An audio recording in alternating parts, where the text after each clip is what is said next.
Amen. Matthew chapter 14, verse 22 hanggang 33. And if you are joining us for the very first time, I would like to welcome you and thank you all for joining us today. If you're visiting, somebody invited you to church, a family, a friend, a office mate, salamat po. And I hope you will thank them later na sa dami-dami ng pwede nilang pagdalhan nila sa inyo, dinala nila kayo sa church. And I believe that this is a divine appointment. Sana po hindi po ito yung una't huli, kundi simula pa lamang po ng mas matagal nating pagsasama. Matthew 14, we are going to talk about one of the most familiar stories in all of the scripture, and that is Jesus walking on the water. Matthew 14:22, immediately Jesus made the disciples get into the boat and go on ahead of him to the other side while he dismissed the crowd.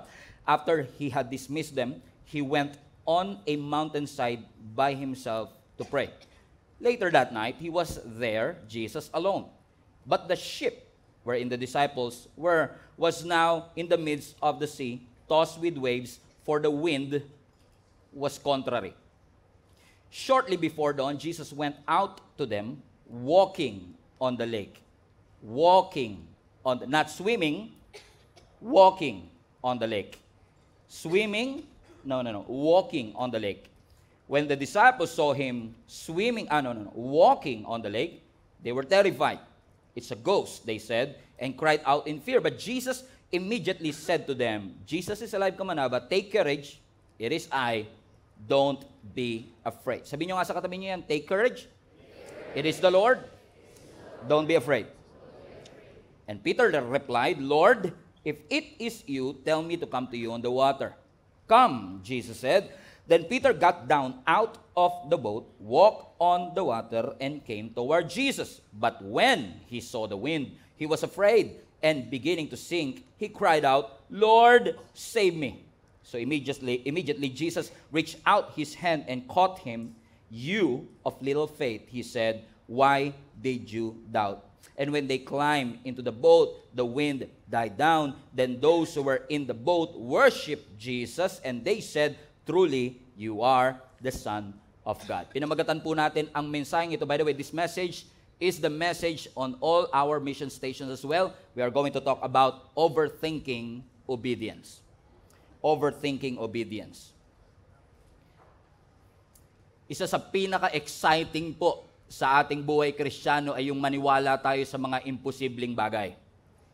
Because we believe that our God is a God who can and is willing to do the impossible things. Mga bagay na risky, nakakatakot, mga bagay na beyond our control. Ang context po ng Matthew chapter 14, after Jesus preached the whole day, nagpipreach ang ating Panginoon buong araw, na-witness po ng mga disciples ang isa sa pinakamalaki at pinakapopular na milagro. And that is, Jesus fed 5,000 men. Pinakain po ng ating Panginoong Yesus gamit lamang po ang 5 pandesal at 2 ligo sardines, gamit lang po ang 2 century tuna at 5 pandikoko, pinakain po ni Jesus Christ ang 5,000 lalaki na approximately, ang sabi ng historians, approximately 12,000 to 15,000 people. And after performing that miracle na na-witness ng mga disciple right before their very eyes, they were literally in the front row seat of that miracle because that miracle happened in their own hands. Nakita nila kung paano minultiply ng ating Panginoon yung 5 pandesal at 2 century tuna.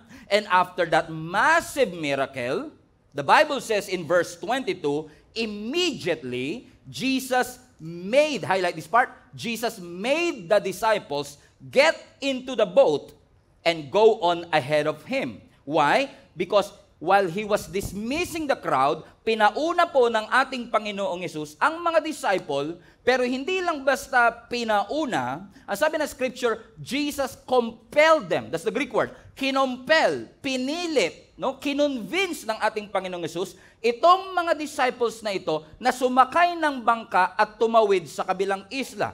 If you know your Bible, alam po natin na habang sila po ay tumatawid sa kabilang isla, naka-encounter po sila ng bagyo.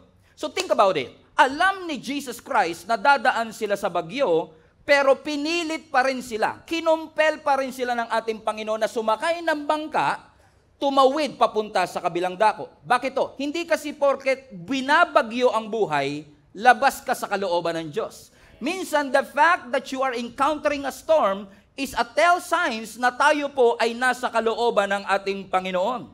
So, ibig sabihin, the storm is not outside God's will. Hindi porket nasa loob ka ng kalooban ng Diyos ay wala na pong mga bagyo at mga pagsubok. Hallelujah, praise the Lord. And ang sabi ng Scripture, but, the Bible says in verse 24, but the ship was now in the midst of the sea, tossed with waves, for the wind was contrary. Now, notice mga kapatid that Jesus sends them into the storm, not away from the storm.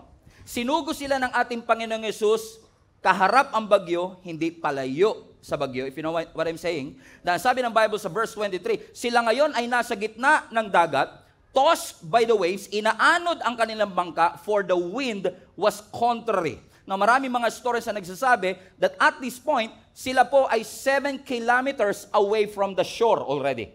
Ang total na kailangan nilang tawirin, 14 kilometers. So think about it. 14 kilometers from where they were to where they want to go, and at this point, nung sila'y nasa bagyo, 7 kilometers away. 14 minus 7? 7. They were literally in the middle of their journey. Alam niyo ang mahirap pag nasa gitna ka? Madali kasing magtiwala kay Lord pag nagsisimula ka pa lang. Mas lalong madali magtiwala kay Lord pag patapos na. Kasi nakikita mo na yung finish line. Pero ang pinakamahirap na part is to have faith in the middle. Because when you are in the middle, nangihinayang kang bumalik kasi malayo na narating mo. But at the same time, kinakabahan ka magpatuloy kung kakayanin mo pa ba till the end. So they were literally in the middle of it, in the middle of those decisions, na habang sila po ay nasa gitna ng pagsunod, sila rin ay dumanas ng gitna ng bagyo. Pero ang sabi ng Scripture, sa pinakamadilim na tagpo ng kanilang buhay, habang sila ay hinahampas ng mga alon at nasa gitna ng matinding bagyo, for the wind was contrary to them. I don't know kung nararanasan po ninyo iyon, mga kapatid, na sumunod ka lang naman, kinokontra ka pa. Na kung wala sigurong bagyo, maaring na-reach na nila ang kanilang destination. But because the wind was contrary to them, they were not able to make it doon sa oras na gusto nila. Pero hindi porket kontra ang hangin, kontra ang Diyos. Hindi porket kontra ang hangin, labas ka sa kalooban ng Panginoon. I mean, they were literally obeying what Jesus Christ has instructed to them, and yet in the middle of it, nakaranas sila ng contradiction ng hangin. Nakakaranas ba kayo minsan ng mga ganon? I did. Alam ko marami tayong nakaranas nito.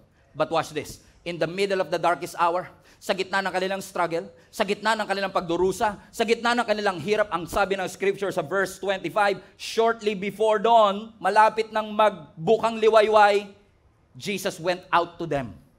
Kasi kalam nyo, kahit na gano'ng kadilim ang gabi, darating ang liwanag. Ang corny nun, pero gets nyo yung ibig sabihin. Sorry.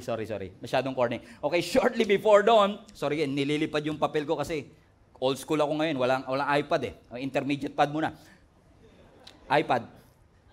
Oh man. Okay. And slow. Okay, shortly before dawn, Jesus went out to them. Watch this, everybody. Walking on the lake. Now, ang tatay ko, mangingisda dati. Si Tatay Larry. Tinanong ko siya one time, nung piniprepare ko yung message nito, many years ago. Sabi ko sa kanya, may nakita ka na ba na kahit sinong isda, o kahit anong isda na nakakalakad sa ibabaw ng tubig? Ang sabi niya, ang pinakamalapit sa naglalakad sa ibabaw ng tubig, flying fish. Pero sa tagal niya na naging mangingisda, never siyang nakakita ng isda na kasi walang paa eh. Na naglalakad sa ibabaw ng tubig. Well, what he's trying to say is never pa ako nakita ng kahit sino na naglakad. Ang pinakamalapit, swimming. Kasi ang tubig nilalangoyan, hindi nilalakaran. So for them, in the midst of their struggle, in the midst of their uncertainty, makakakita pa sila ngayon ng isang tao na naglalakad sa ibabaw ng tubig, in which, kung titignan nyo ang Asian history, ang mga Jewish people naniniwala sa multo, and they saw Jesus Christ walking on the lake, verse 26, when they saw Jesus not swimming, walking on the lake, everybody say they. Sino yung they? Yung mga disciples. May babae ba sa mga disciples? So imagine niyo 12 lalaki nasa isang bangka, nakakita ng naglalakad sa ibabaw ng tubig, and they were terrified. Ano ang tunog ng 12 lalaking takot? Ang sabi ng Bible, they were terrified, and they shouted, multo! In which, merong matinding theological tension, kasi kung isa lang si Lord, dapat muluan siya.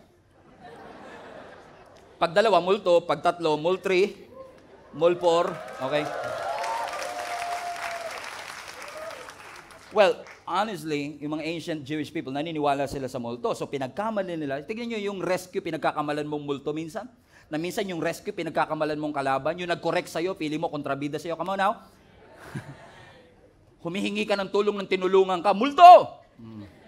Sabi mo sa katabi mo, yun lang kailangan mo, pwede ka na umuwi. When the disciples saw Jesus walking on the lake, they were terrified. It's a ghost! They cried out in fear. But watch this, verse 27. But Jesus immediately said to them, take courage. It is I. Don't be afraid. Alam niyo kung bakit? Kasi ang pananampalataya mas lumalakas kapag yung condition mo opposite. Madaling sabihin, yes Lord, kapag nasa simbahan ka, pero mahirap panindigan yung yes Lord kapag ka umiihip na ang hangin. Kapag bumabagyo na, lalo na kapag nakakakita ka na ng bagay na hindi mo dapat nakikita. Maybe some of them are thinking, am I hallucinating right now? Because of my fear, I'm seeing something that I should not. And sabi nila, multo, because they were terrified. And then, yung multo nagsalita, take courage. Pakatatag kayo. Ako ito. It is I. Balik mo yung verse, anak. It is I, the eye of the storm. Jesus. It is I. Don't be afraid. And here comes Peter. May tanong ba? May recitation ba? May kilala ba? May kaklase ba kayo before parang si Peter? Hindi tinatanong, nagre-recite.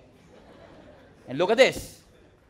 This is verse 27. Let's go to verse 28. Lord, if it is you. Tama, walang tinatanong, pero si Peter, Lord, sabi ni Lord, don't be afraid. It is I. Take courage. Lord, may kilala ba kayo ganyan sa school? Kung ikaw talaga yan, if, everybody say if. So he was doubting at this point. Kung talagang ikaw yan, he wants proof. Kung ikaw talaga yan, tell me to come to you on the water. If it doesn't make sense actually. Kasi bakit mo tatanungin, Lord, kung talagang ikaw yan? Pwedeng sumagot si Jesus, kung ako talaga ito? Bakit may kilala ka pa bang iba na kaya lumakad sa ibabaw ng tubig? As if naman everybody can walk on water. Obviously, there's no one in this world that can walk on water. There's no one in this world that can defy gravity. There's no one in this world that is greater than this buoyancy. And sabi niya, Lord, if it is you, kung ikaw talaga yan, command me to come to you on the water. And watch this, verse 29. Jesus said, one word, highlight this part, come. Minsan, daldal natin, dami natin sinabi, no? Sabi niya, lika. And then Peter got down out of the boat, walked on water, and came toward Jesus. And I will show you through these verses, in the next few verses, yung proseso ng pagsunod natin sa ating Panginoon. Because most of the time, before we obey, we overthink a lot of things. We question a lot of things. But it's interesting to me that si Peter ay fisherman. When he saw Jesus walking on the water, sabi niya, kung ikaw talaga yan, command me to come to you on the water. And when Jesus said, come, balik mo yung verse 29, ang sabi ng scripture, when Jesus said, come, Peter got down out of the boat. He didn't even question. Hindi niya na sinabi, may promissory note po ba kayo, Lord, na hindi ako lulubog? May salbabida po ba kayo dyan para hindi ako malunod? Fisherman siya, y'all. And as a fisherman, sa lahat ng nandun, siya ang nakakaalam. Walang kahit sinong pwedeng lumakad sa ibabaw ng tubig. And yet, alam niya ang logic. Pag naglakad ka, lulubog ka, and yet sumunod siya. He never hesitated getting out of his comfort zone. And I believe this is a wake-up call to each and every one of us kasi hindi naman tayo fisherman, ang dami nating tanong. Nananalangin ka ng imposible, pero pag may pinagawang uncomfortable, ayaw mo na sumunod. How can you pray for impossible things if you're not willing to do uncomfortable things? Come on. So anong ginawa ni Peter? First stage of obedience, first process of obedience is to step out of the comfort zone. Everybody say step. So sabi ng scripture, sa verse 29, Jesus said, sabi ni Peter sa 28, Lord, kung ikaw talaga yan, utusan mo ako lumakad sa ibabaw ng tubig. Sabi ni Jesus, ikaw naman, gusto mo pa talaga, dalawa tayo naglalakad sa ibabaw ng tubig? Hindi niya na-rebuke si Peter. Inimbitahan niya si Peter. Now, think about this. Especially for those who already know the story. We know that it was a miracle. Because Peter was able to walk on water for a moment. But that miracle did not start because of Peter's courage. Hindi nagsimula yung miracle dahil matapang si Peter. Nagsimula ang miracle nung in-invite ni Jesus si Peter. So it was Jesus who initiated the invitation. Amen? Because the moment that we say, yes, Lord, yung yes, Lord is actually a response dun sa pagtawag ng Panginoon sa atin. That when God says give, yes, Lord. When God says serve, yes, Lord. When God says come, yes, Lord. So mapapansin nyo, it was the Lord who invited him.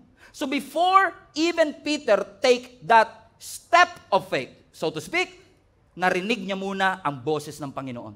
Na ang boses ng Panginoon ay simpleng-simple lang. The invitation was so simple. Come. Which I find it fascinating. Kasi kung tayo yung nakarinig ng salitang lika, nakuha ko yun. Halimbawa, hindi ako si Peter, pero kung ako si Peter, sinabi ko, Lord, ko talaga ikaw yan. Utusan mo ko lumakas sa ibabaw ng tubig. Sabi ni Lord, lika. Wait. Lord, tubig to eh. Fisherman ako. Matagal na ako. Maraming lumulubog dyan. Alam ko marunong ako lumangoy, pero look at the waves, look at the winds. It's not safe. May salbabida ka ba dyan? May promise ka ba na kapag lumubog ako, sasagipin mo ako? No, he did not. He stepped out of the comfort zone. Jesus initiated it, and the word is so simple. Come. Yung nga lang minsan, narinig mo yung boses, pero minsan sa sobrang simple, we overthink before obeying. So, binigyan ka na ng word, binigyan ka na ng salita, gusto mo pa ng mapa. Lord, sige, susunod ako, pero paano ang family ko? Paano pag-aaral ko? Paano education ko? Paano ang church ko? Paano ang mga anak ko? Paano ang asawa ko? Because we want everything to make sense to us.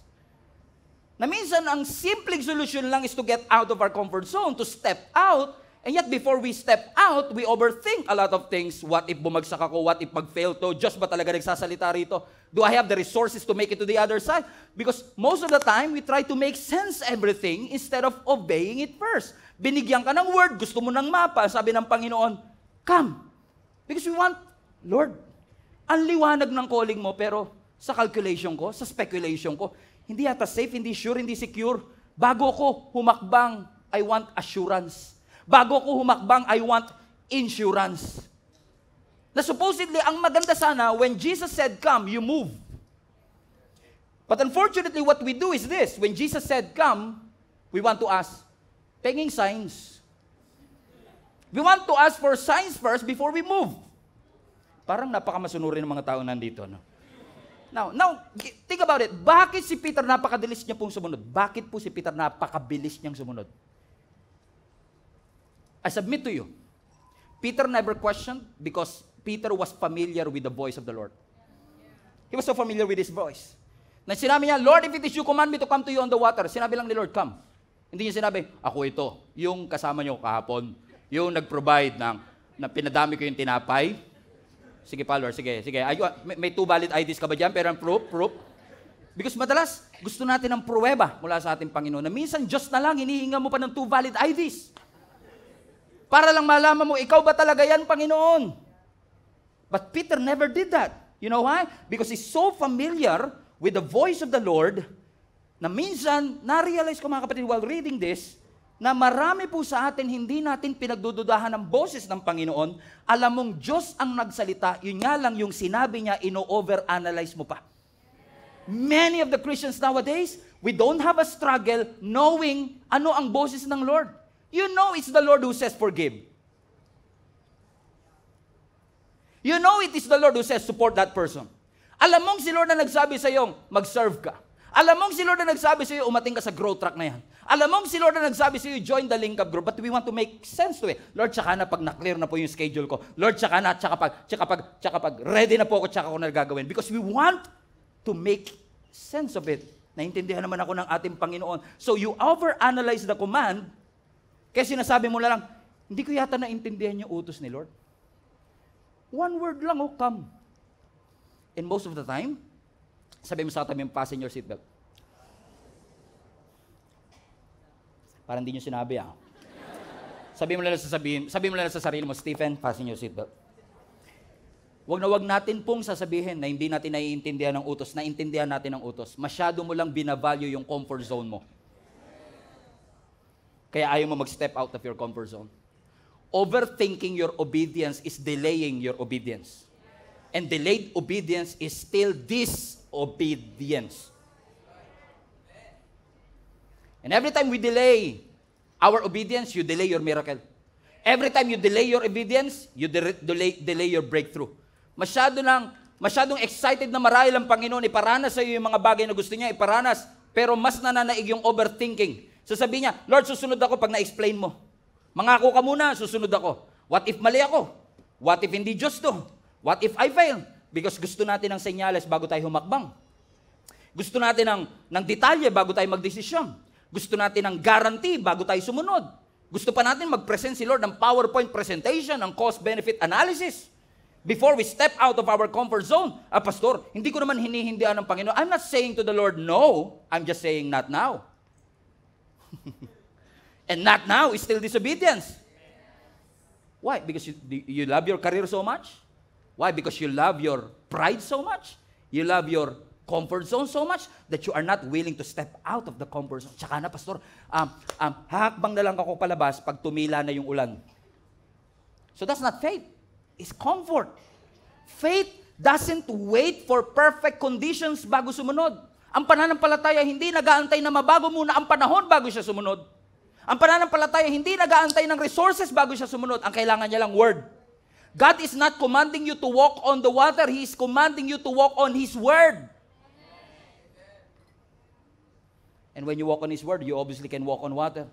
Because that's what faith, everybody say faith.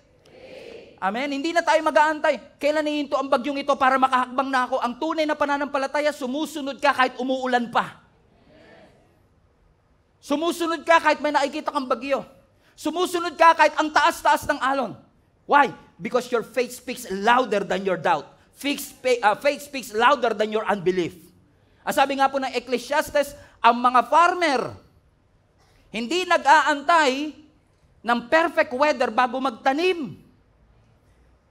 Hindi sasabihin ng mga magsasaka, tsaka na ako magtatanim pagka umulan na. Hindi, nagtatanim muna siya para pag umulan, may madidiligan. Simple lang, di ba? Hindi niya pa na-get? Simple na lang. Bakit? Ganun kasi tayo minsan eh. Ang tunay na magsasaka, hindi sila mag-aantay ng perfect weather kasi kung aantay nila ng perfect weather, hindi sila makakapagtanim in the first place. At kung aantayin mo na mawala yung challenge, mawala na yung bagyo, huminto yung ulan bago ka sumunod sa ating Panginoon, tsaka na, dahilan ko rin yan, sabi ko sa Lord, Lord, tsaka na ako magpo-full time pag nakaipon na ako. You know what? I tried. And by the way, nakaipon ako. At nung nagpastor na ako, sabi ni Lord, give up mo lahat. What? Because that's what faith is all about. Hindi mo kailangan mag-antay ng perfect condition bago ka sumunod sa ating Panginoon. Nga lang minsan, nauna kasi yung gusto natin ng clarity bago yung commitment ba? Gusto ko clear. Kasi sabi ni Lord, come, malay ko ba kung na-misheard ko siya. But what about Abraham? When the Lord said to Abraham, get out of your country and go to the land that I will show you. Hindi niya tinanong ang Panginoon, Lord, saan? Gaano kalayo? Enough ba yung baon namin para makasunod ako? No. And this is interesting. Okay, hindi niyo maintindihan. And this is interesting. When God called you and commanded you to do something, and ba, sinabi ng Lord, magpatawad ka. Minsan, di ba? Yes, Lord, kailan po? You want details? Pansinin niyo, no? Sa pagsunod na lang, gusto mo pa rin may control ka. Pinapalitan natin yung faith ng control. Pero ang faith, wala ni isang control on you. At ayaw ng laman natin na sumuko. Ayan, your faith, your flesh hates surrender. You know why? You know why our flesh hates surrender? Because alam ng flesh natin, pag sumuko ka na sa Panginoon, wala ka ng control. You don't control the tides, you don't control the waves, you don't control the wind. Pero ang sabi ng Scripture, Peter went out of his comfort zone. Gagalaw lang ba tayo? Kapag naintindihan na natin ang utos ng Panginoon. So as I've said, ang mga overthinkers, everybody say overthinker. Now, we are not called to be overthinkers. We are called to be overcomers. Amen? So, watch this. Ang mga overthinkers, they don't struggle to hear the voice of God. That's not the problem. You know what's the problem? You heard the voice, but you struggle to trust the Lord. That's the point. So we're overthinking kasi we're thinking about the worst case scenario, and the word is very clear, the instruction is so clear, pero minsan di tayo makasunod because we want it to make sense. Can you surrender to the Lord your preference, your career, your time, your resources, and your talent? Sabihin nyo nga sa katabi mo, kaya mo bang isuko sa Panginoon? And by the way, kapag sumuko ka, mawawalan ka ng control. Kaya mo ba yon, kapatid? Amen? Because our flesh hates surrender. When you follow the Lord and when you say yes to God, talaga wala nag-amen pag ganito topic natin, ano? Praise God. Kapag nagsabi ka talaga kasi ng oo sa Panginoon, hindi na ikaw ang may control ng career mo, hindi na ikaw may control ng finances mo, hindi na ikaw may control ng relationship, hindi na ikaw may control ng timing, hindi na ikaw may control ng comfort. And it's funny to me that sometimes, Lord, I believe that this cancer will be dissolved in Jesus' name. What? That's a bold prayer right there. You're praying for an impossible. Sinukuha na nga ng doktor, ibig mo sabihin, kaya ng Diyos? Imposible yan. Pero nakakapagtaka at nakakatawa minsan, ang prayer natin puro imposible, pero pag dinala ka sa uncomfortable, ayaw mo rin.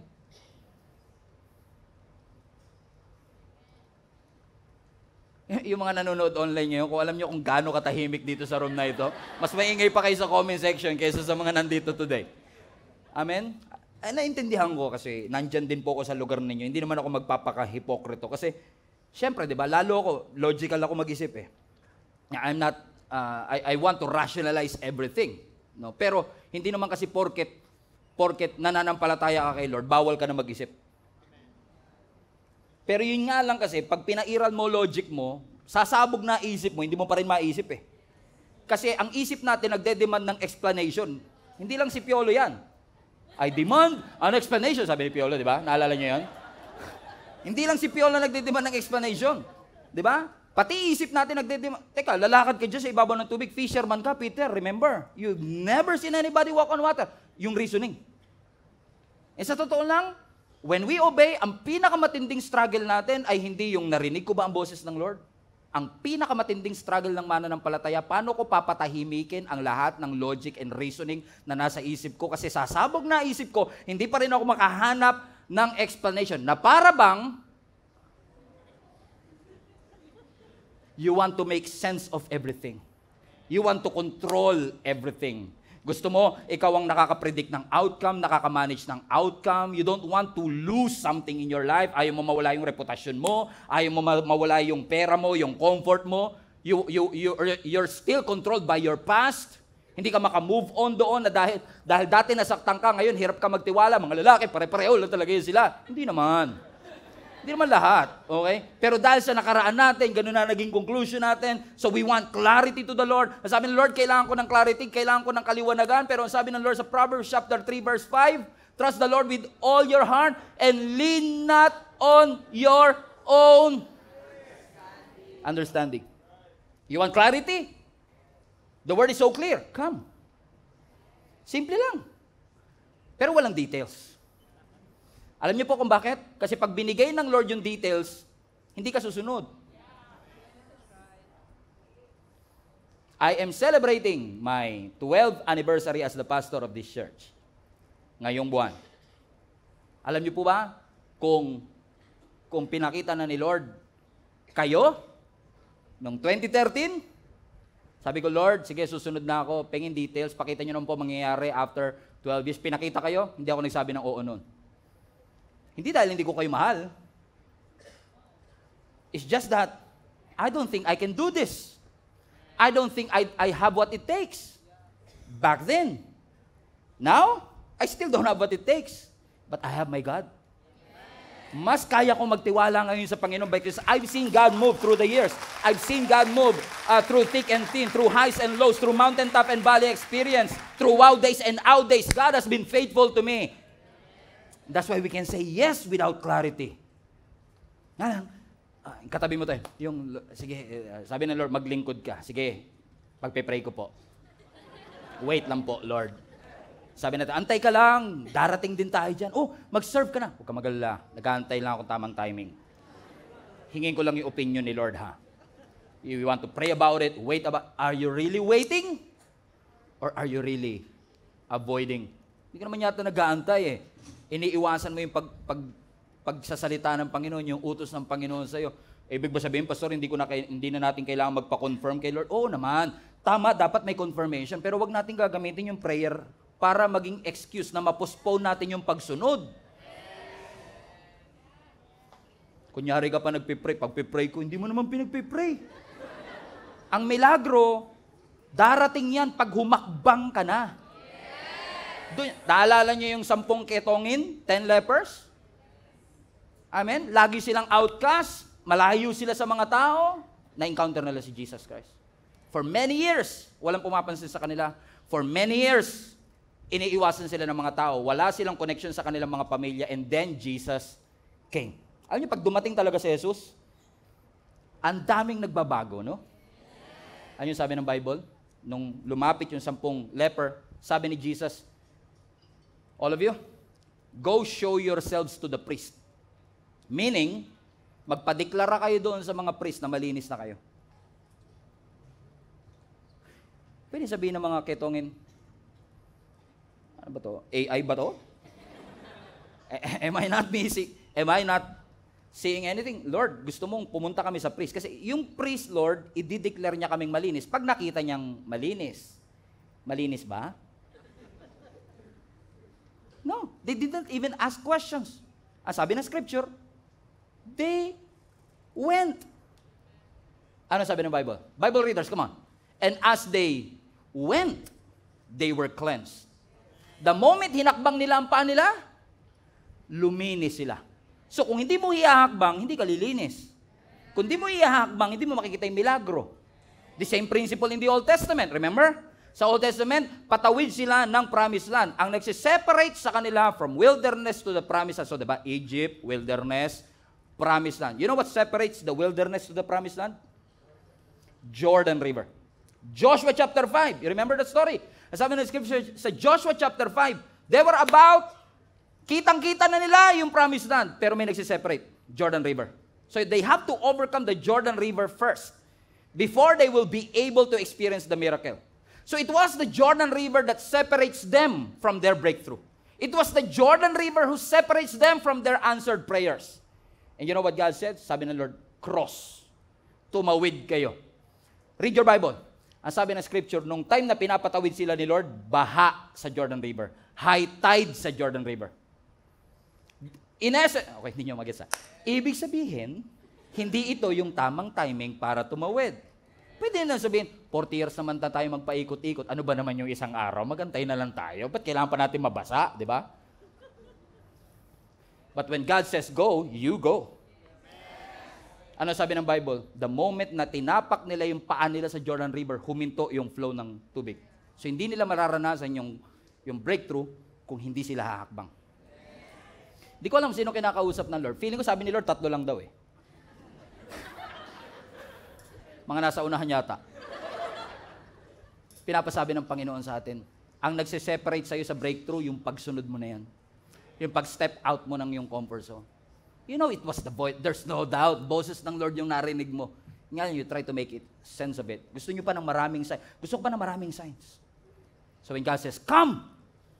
Kaya mo bang humakbang? Tingnan si Peter. Si Peter ba humakbang? Verse 29. Jesus said, come. He said, highlight this part. And Peter, interesting, no? Sinorkat niyo ba yan? Wala ba dyan pagitan doon, Nagtanong siya, ganoon. Kinat niyo ba? Wala, no? Nung sinabi ng Lord na come, then, after ng command, then obedience. Hindi yung command, explanation, obedience. Command, assurance, obedience. Command, insurance, obedience. Commands, logical. Wala eh. Walang in between. So pag sinabi ng Lord, go. No! Go nga. Mali ka spelling. Everybody say this with me. Don't say no. Come on. Don't say no when God says go. Despite the uncertainty, Peter stepped. And he was able to what? To walk on water. For a moment, it worked. Tama? For a moment, it worked because he was able to walk on water. Question, saan ang galing yung milagro? So sabi ng Lord, come. Okay? So Peter what? Step out of the boat and he was able to walk on water. Saan galing yung milagro? Magaang ba si Peter? Malapot ba yung tubig? Where's the miracle? The miracle is not in the water. It was not in the water. It was in the Word of God. So what sustains him? What limits Peter from drowning? It was the Word of God. So ibig sabihin, ang Word ni Lord, mas mataas sa logic, mas mataas sa gravity, mas malakas sa buoyancy.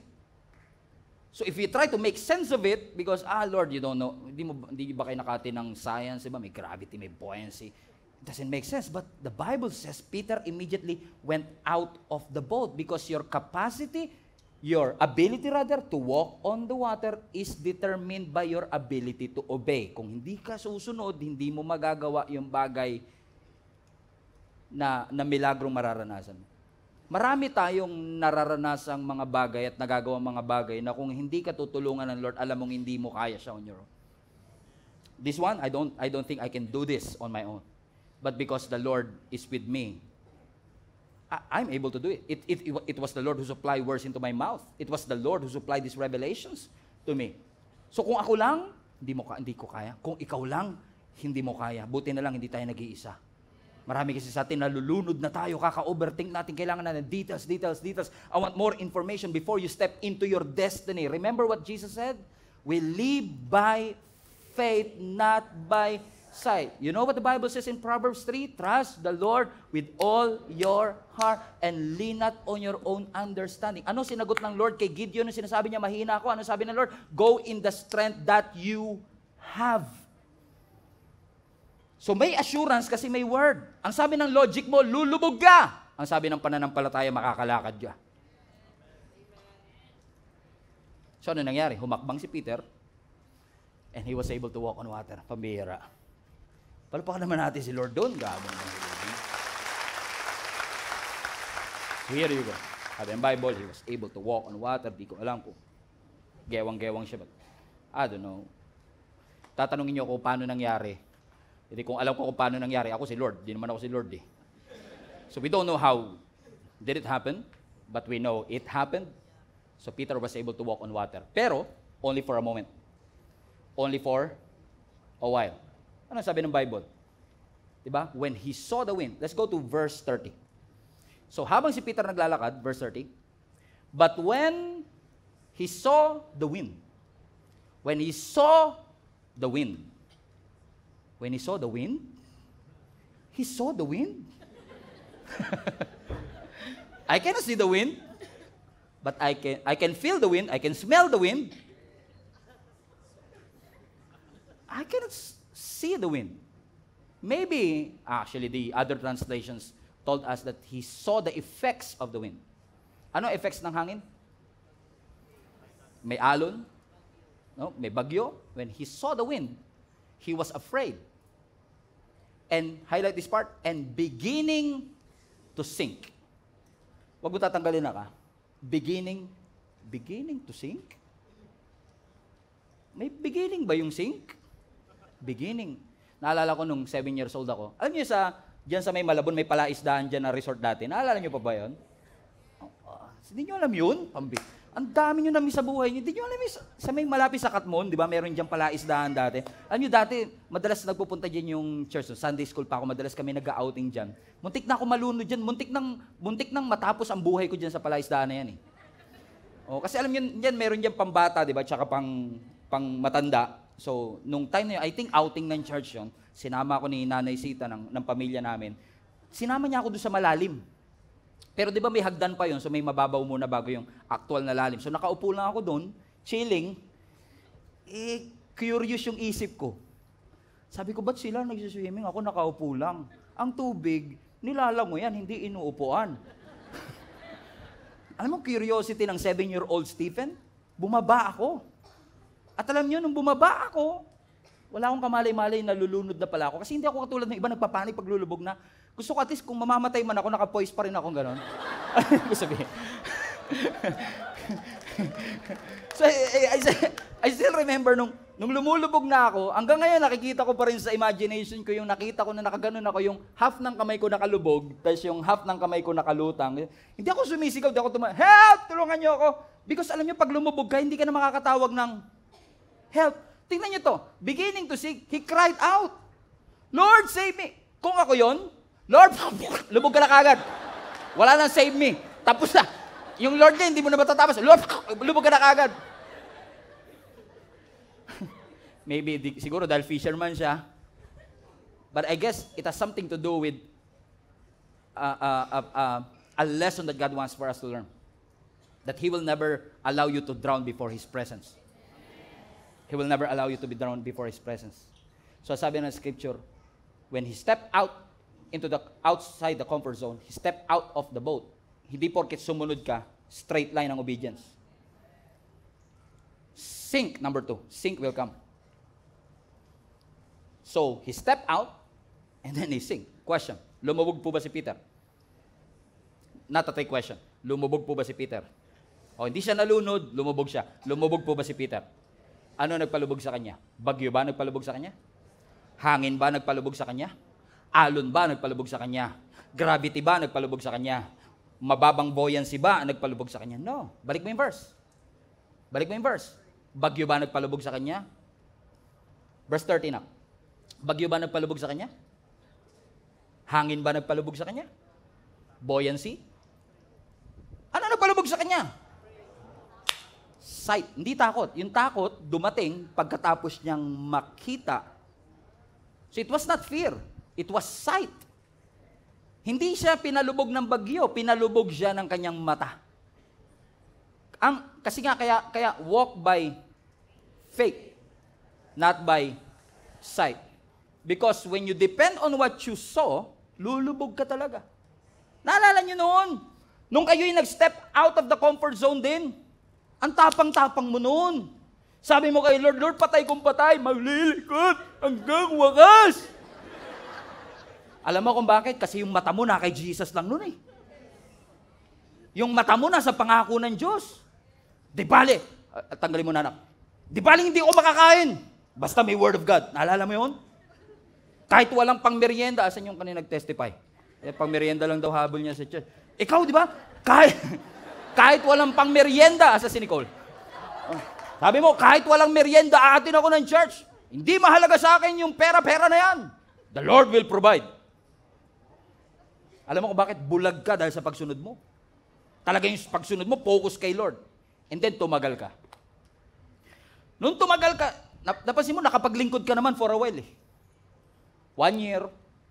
Pero nung nabuksan yung biological eyes mo, nakita mo yung bayarin, nakita mo yung opposition, nakita mo yung mga kasamaan mo sa church na hindi perfect, na ikaw lang perfect eh.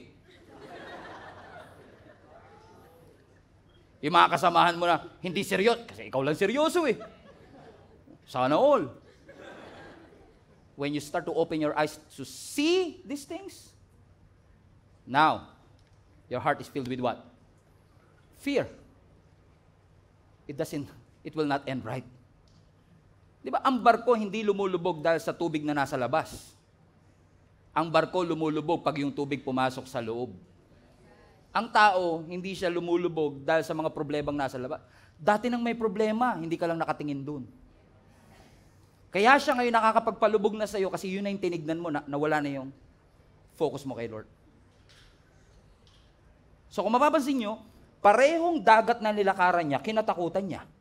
Nagbago ba ang boses ng Panginoon? Hindi, ang nagbago, attention niya. Na-divide yung kanyang attention. Hindi lumakas ang hangin, hindi lumakas ang bagyo. Ano humina? Focus. Kaya pala sabi ng Hebrews chapter 12 verse 2, hindi nyo na ako pinapansin na. Fix your eyes. Kanino po? Everybody say Jesus. Sabi ng Bible, fix your eyes to your bills. To your post, to your pressure. Hindi, sabi, fix your eyes to Jesus.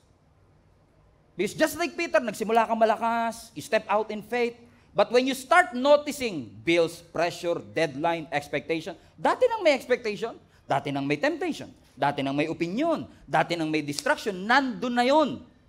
Pero ang focus mo noon, nasa Word eh. But when you start to focus on these things, you started to sink. Kaya sabi ng Bible, fix your eyes. To who? Everybody say Jesus. Bakit? What will happen if we fix our eyes to Jesus? Isaiah 26 verse 3. The Bible says that we will keep in perfect peace all who trust in you and all whose thoughts are fixed on you. Sino sa inyo gusto magkaroon ng perfect peace? Ulitin ko, sino sa inyo gusto magkaroon ng perfect, unexplainable peace? Peace that surpasses all explanation and all understanding. Come on. You want that? Ano ang susi? Ang sabi ng scripture, magtiwala sa Diyos. So tingnan niyo yung dalawang verse. Balik mo Hebrews 2 na. Sa Hebrews 2, fix your eyes. Sa Isaiah 26, you will have perfect peace. So sa Hebrews 12, sinasabi sa atin, dito ka titingin. Sa Isaiah 26, sabi niya, pag tumingin ka na niyan, ito mangyayari sa'yo. You will have what? Perfect peace. So ano sabi ng Bible? Verse 30. But when he saw the wind, he was afraid, beginning to seek. He cried out, Lord, hindi, kompleto siya. Ano sabi ng Bible? Lord, what? Everybody say, Lord, save me. Everybody say, Lord, save me. Ano sabi? Lord, save me. Verse 31. And immediately, highlight this part, Jesus reached out his hand and caught him. Oh, you little faith. Why did you doubt? Now, that's interesting. This is verse 31, right? It was not the first time that we saw that verse, that phrase immediately. In fact, 3 times in all the passages. But when was the first time we saw this word immediately? Remember? 22. Go back to 22. There. And 31? 31, please. There. You see? 22. There. That was the first time. Immediately, Jesus made the disciples. So after the miracle, sabi ng Lord, bilisan nyo. Go ahead. Jesus convinced them.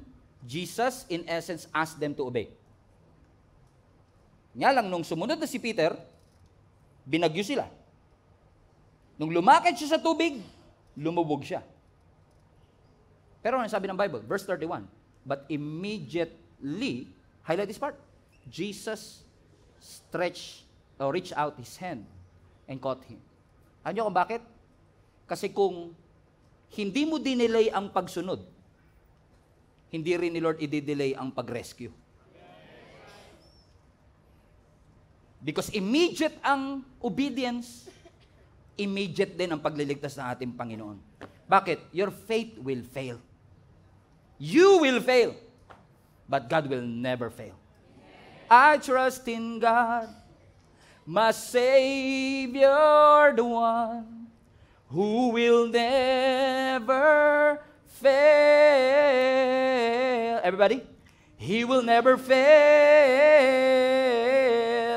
I trust in God, my Savior, the one who will never fail. God will never fail. You will fail. God will not. So, watch this. Obedience is not a straight line. So you step, you sink, and God will save you. You step, you sink, and then God will save you. Alam niyo po kung bakit? Kasi yung grace ni Lord mas mabilis sa gravity. Yung grace ni Lord mas malakas sa buoyancy. Instant man ang failure mo, immediate ang kamay ng Panginoon. Makakaasa ka po sa pangako ng Panginoon na kung sakali na ikaw ay lumubog, kung sakali na ikaw ay bumagsak, ang alalay ng Diyos ay nandyan. Immediately, His hands will reach out to you. Mabilisan man ang pagbagsak, mabilisan din ang rescue ng ating Panginoon. Sabi niya sa awit 145, inaalalayan ng Panginoon ang lahat ng nalulugmok at itinatayo niya ang lahat ng nakayukod. Awit 37 verse 23 and 24, ginagabayan ng Panginoon ang bawat hakbang ng taong matuwid, na ang buhay ay nakakalugod sa Kanya. Matisod man siya'y hindi siya mabubuwal. Bakit po mga kapatid? Dahil hinahawakan siya ng Panginoon. So actually, if you think about this mga kapatid, nami-miss natin ang mga milagro, hindi dahil hindi tayo nakikinig. Narinig natin ang boses ng Diyos. Pero minsan, ino-overprocess natin yung narinig natin.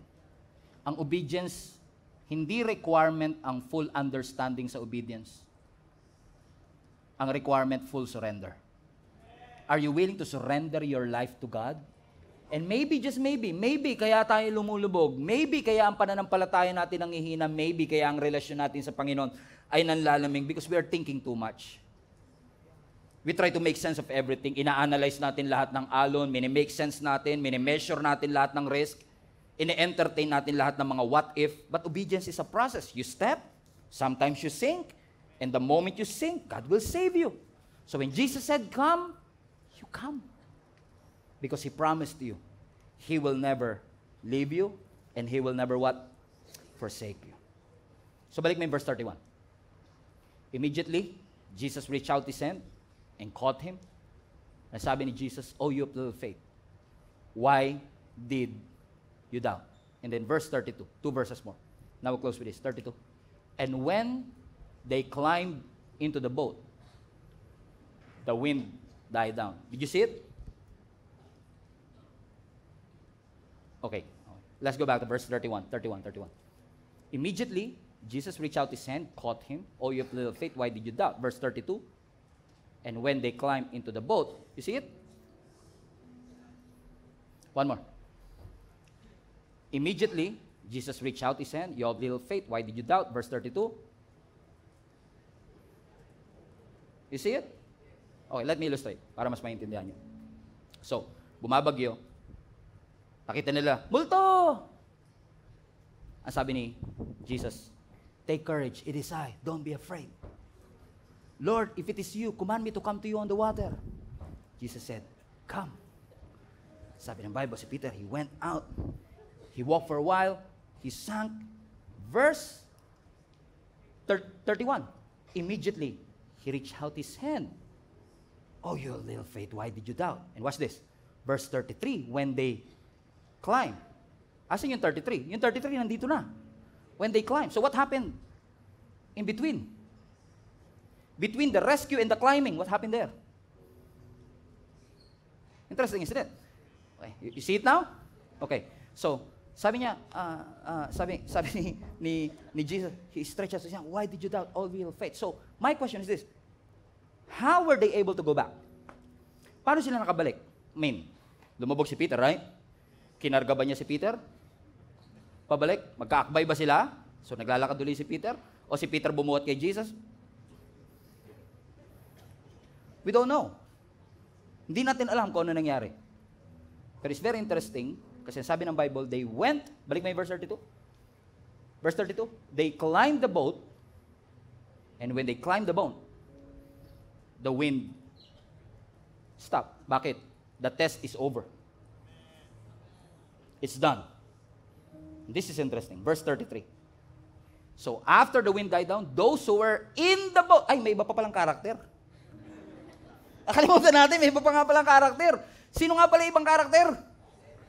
Yung mga disciples nga pala nandun sa boat. Minsan tinatawanan natin si Peter kasi lumubog siya. Pero parang mas believe na ako kay Peter kaysa sa 11 na hindi willing lumabas sa kanilang mga bangka. Ando sila nagbibideo lang, viral to, Brad. I mean, right? Di alam kung ano ginagawa ng 11 na yun. Kasi nung una, multo! If that's you, command me to come to you on the water. And he went, he lumubog, nagsink siya, niligtas siya ng Panginoon. So, step, sink, save. Pagbalik nila, those who were in the boat, sila Luke, Bartholomew, si Judas, they worship Him. Sino Him? Jesus. And they said, "Truly, you are the Son of God." Huwag mong tatanggalin, anak. What if hindi lumubog si Peter? What if? Let's change the story a little bit, okay? Bumabagyo, nakita nila si Jesus naglalakad. Multo! And Jesus said, take courage, it is I. Don't be afraid. Sabi ni Peter, if that's you, Lord, command me to come to you on the water. And Jesus said, come. So Peter walked out of his boat. He walked for a while, pero hindi siya lumubog. He walked for a while, naabot niya si Jesus Christ, and then probably, umakbay niya si Jesus Christ. And again, meron pa tayong 11 characters. Okay, humahakbang sila. Kung hindi lumubog si Peter, hindi ganito yung verse 33. Kung hindi lumubog si Peter, ganito ang verse 33. Wow, Peter! Ang lupit mo, Brad! Ibang klase ka! Pinuhay mo nakalakad ka! Parang anak ka na rin ng Diyos, ah! Now, maiintindihan mo kung bakit minsan inaalaw ng Lord lumubog ka. Kasi at the end of the day, it's not about you. It's not about your education. It's not about your connection. It's not even about your obedience. It is the power of the Lord that is at work in your life. So sometimes iaalaw ng Lord na malugi ka, magkasakit ka, masaktan ka, mabroken heart ka. Minsan inaalaw ng Panginoon na maloko ka, madaya ka, because He wants you to be reminded. You cannot hold on to these earthly things. Ang tunay na pagsunod is fully depending your life to the Lord. Fully surrendering your life to Jesus, because without Jesus, you can do nothing. Ask me why. Kasi si Jesus makakalakad sa tubig kahit walang Pedro. Pero si Pedro hindi makakalakad sa tubig na walang Jesus sa kanyang buhay. You cannot walk on water without Jesus. You cannot make it through the other side without Jesus. You cannot be healed without Jesus. You cannot be delivered without Jesus. You cannot make it to the other side without Jesus Christ. Always remind yourself, it's not even your obedience. So I don't know what happened there. Maybe kinarga siya ni Jesus Christ. Pero ang alam natin, ang ending ng storya, ang papuri nasa ating Panginoon. The story is not about Peter. The story is not about your life. The story is not about this church. The miracle is not about your faith. The miracle is not about your obedience. The miracle is all about the goodness of our God. The grace of our God. So stop overthinking what God has already commanded in your life. Because even if you fail, even if you fall, the hand of the Lord is willing to be stretched out to save you. How many among you can relate to me, mga kapatid? Lumubog ka na, pero hindi ka nalunod. Bumagsak ka, pero hindi ka nawasak. Niloko ka, pero nandito ka pa rin. You're pressed down but not destroyed. Persecuted, not abandoned.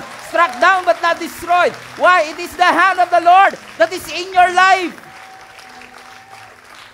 It is the Lord. It is the Lord. It's not about you.